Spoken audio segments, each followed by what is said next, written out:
I hear a lot of people on here talking about what goes wrong on girls' trips. And I'm ready to tell my story because I had an experience.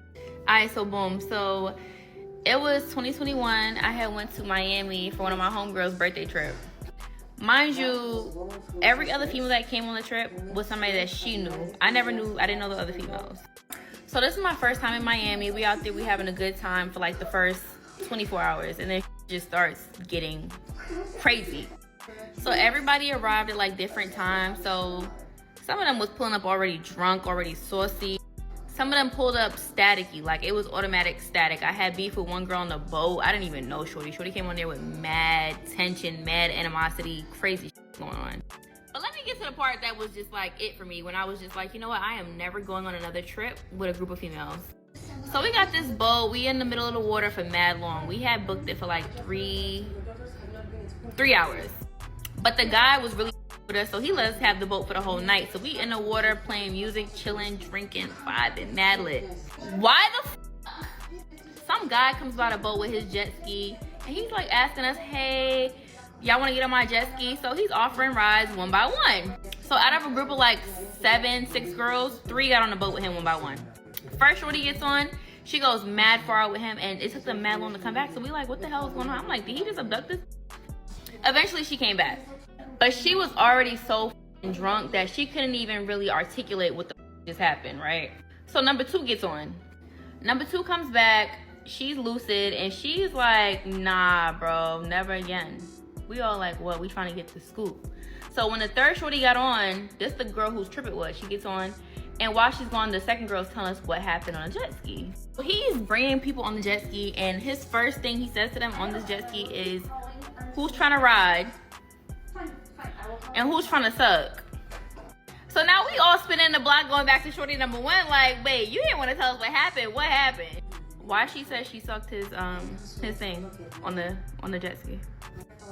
The second one, she said that she didn't do nothing, but she definitely got crazy with him. She went off on him because what are you talking about?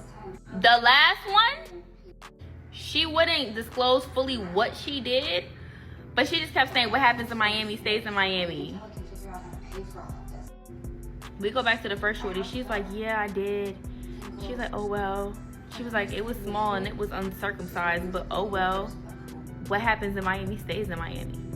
Baby, at that point, I was like, I will never again, because this is what y'all do on girls' trips. Yo, we say this all the time, man. Miami is not the place to send your girl, bro. Miami is not the place to send your girl, especially with a group of friends.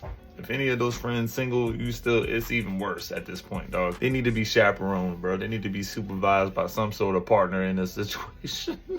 Do not let these girls go out, bro. This is a clear example of all the stories that we talked about, man. This man went 2 for 3 out of this group with a jet ski. You telling me all this man had to do to get served was to just pull up on a jet ski in Miami and this is how they get down? He already knew the game. He was hip to it. That's why he targeted this group. He knew what time it was. He knew what to ask and how to get it done. I'm gonna take this girl on a jet ski, go about 2 miles out the way. They can't even see what's happening. Who's gonna see us out here in the middle of the damn ocean? Ain't nobody gonna see you doing this in the middle of the ocean. This is gonna be a story to tell your friends and keep a big Miami secret. He probably pitched the whole story. And the crazy thing is that they were down to do it. And the crazy thing is, if they did have men, an old man, boyfriend, whatever, they would never know. Is what stays in Miami, what happens in Miami, stays in Miami. You can definitely turn a to a housewife.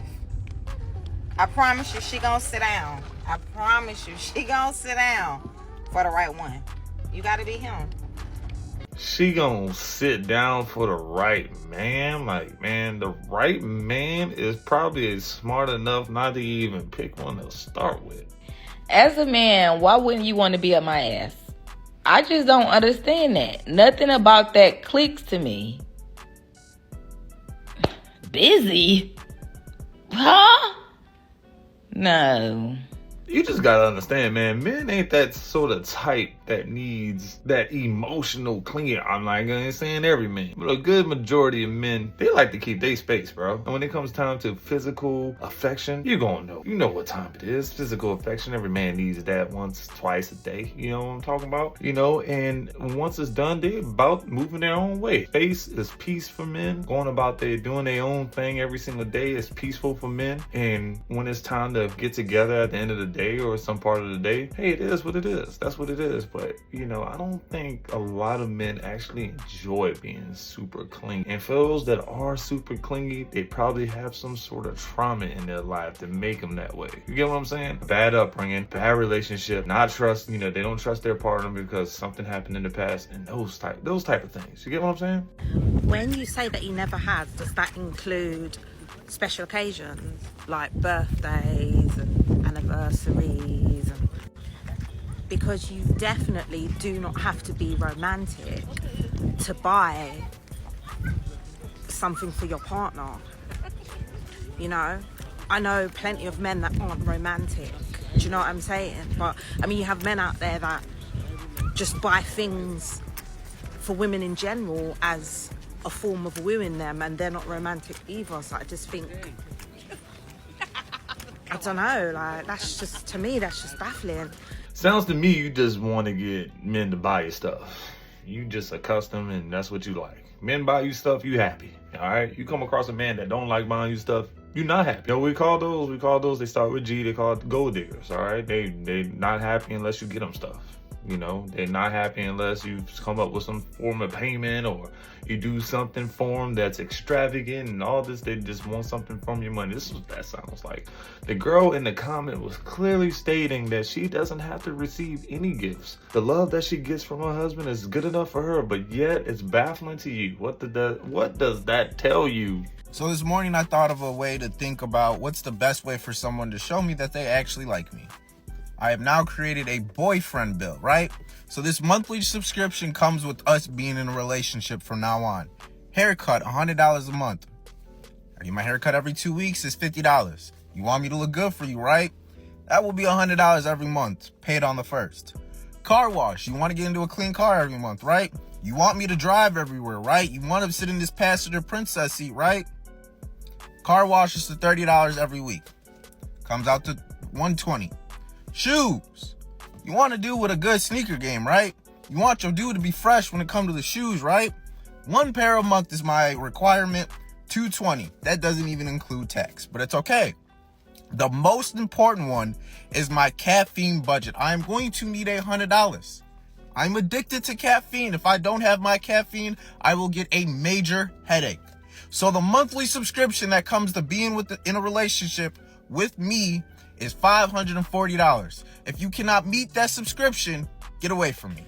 Yeah, we can definitely normalize this. We can definitely normalize the boyfriend bill. Like, man, haircut, you know, let's get to that haircut. Get a car wash 4 times a week. You know we like the car wash. Damn, $120 for a car wash, though? That's just insane, bro. Where you getting your car wash? But nonetheless, shoes once a month. Men's shoes are expensive, man. Especially if you wear a size 10, 11, 12 up, man. You hit, bro. There's no option but to just pay the high-ass prices for shoes. You hit. Caffeine for the month, $100. Energy drinks, coffee. I feel you on that one.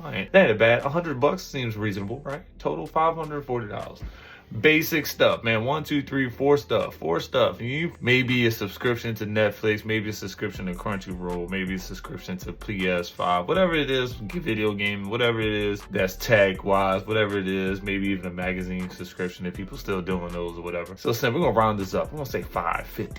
That ain't bad, bro. That ain't bad at all, man. Now, let's go ahead and write a girlfriend bill out. You're gonna be hit. You know, you're in 4-digit territory at this point.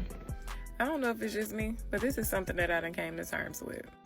For a lot of things in my life, I feel like I am here to give people certain experiences. I know that sounds crazy, but hear me out. Especially in this whole dating thing. So I had company not too long ago, and I was like, okay, let me do him a facial. Let me check his ears and see if he got any blackheads. Let me clean his nails and trim his nails. Let me scratch his scalp. I got a hair fetish anyway, so I love to touch people's hair. That's just one of my little weird things. But anyway, let me do all these little things real quick because I really wanted him to experience how that felt. I'm talking about moveset, old school music, chilling, like not on some lustful type stuff, but literally just chilling. Oh, let me add, I did do a lip scrub on him too. But I really wanted him to enjoy and experience that type of feel outside of a woman just trying to, you know, move in a lustful nature, if that makes sense. And to find out that he has never experienced that before. I ain't gonna lie, man. A lot of men don't really know self-care until a real good self-care until someone else does it for them, aka maybe a woman. Women, they're particular about self-care. When the way they do things, that's what we leave that up to them to do that. But when they apply that in the form of the man version, yeah, that it hits different. You get what I'm saying? You know what also hits differently, and I'm gonna just change this up because that has nothing to do with self-care. Getting your back scratched, bro. Men, I know y'all know this, man, but after a good back scratch, do you do anything in the world? Look at this shit. It says I'm not the goddamn father of a 5-year-old son and that 7-year-old daughter. How's that even possible? How's that possible? Yeah, wake up. Wake up. Wake up. First of all, don't ever wake me up. No. Secondly, what you're about to do is open that goddamn paper up. What I'm going to tell you right now is this. You and your mother and these 2 kids. Right. I don't give a goddamn. Because I just fucking opened it. You know what? You, your mom, and these 2 kids. You said you ain't the father. You did well, not the father. Well, of these 2 children. Both of them. Both of them. Both of them. Both of them. You out of here. You, your mom's, and them out of here. Y'all out of here. Out. Redo that. Out. You are the father.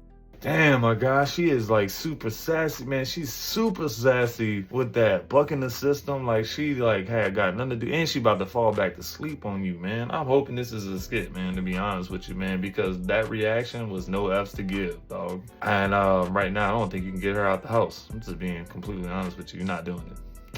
Not at all, man. No accountability. You're gonna have to be stuck with it. In some states, you're probably gonna have to pay child support, even though you're not the biological dad. Lord forbid that you're married to this person, because now you're about to lose half the house. Damn, it's a crazy world we live in, guys.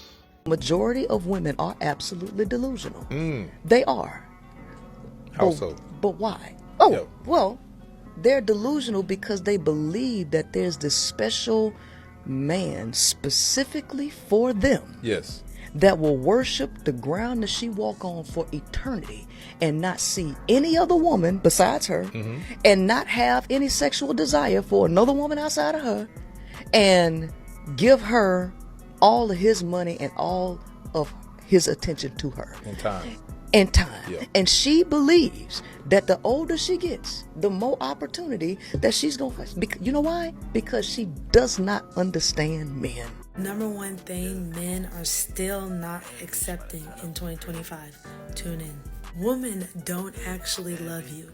They love you for what you have and what you look like and how good your sex game. That's as simple as that. This generation of women do not care about being in love. They don't care about being in a 60-year marriage. They don't care about that. These women, they just want a man to come scoop them up so they don't have to work for the rest of their lives. These women just want a man to provide and take care of everything, and the woman lives stress-free. If you got that girl while you were in your prime and your looks start to slowly deteriorate, she will leave your ass. You got that girl because you worked at a Fortune 500 company, and then now you was spoiling her with Chanel bags and stilettos and the red bottoms and Louis V left and right, and then one day you start to dial back because maybe you lost that Fortune 500 job. She gonna leave your ass. I mean, I'm just saying it can happen. Look at Channing Tatum. That was Magic Mike. He was grinding and all that nice stuff, but look at him now. He just doesn't look like the same Magic Mike. Justin Bieber, he used to be the teen sensation back in the day. And I know he was going through some rough times and all, but still, like, his looks kind of like, they kind of faded too with the amount of stress and everything he's been going through. The number one thing I'm going to say men are still not accepting in 2025 is a disruption of peace. I know that's a broad umbrella of a statement. The word peace can mean a lot of different things to a lot of different men, a lot of different people. But the moment they didn't got to a point right now where it's just dating is incredibly hard, bro. The climate for dating is crazy. The economy for dating is crazy. So the one thing that they actually have to themselves is peace, right? Whether it be peace at their home, peace at their own, peace with their friends, peace at what they're doing, peace at work. And the moment you come along and you ruin that, the one free thing that the world has to offer right now, and you mess that up, it's absolutely game over for you. Yep, pretty much so.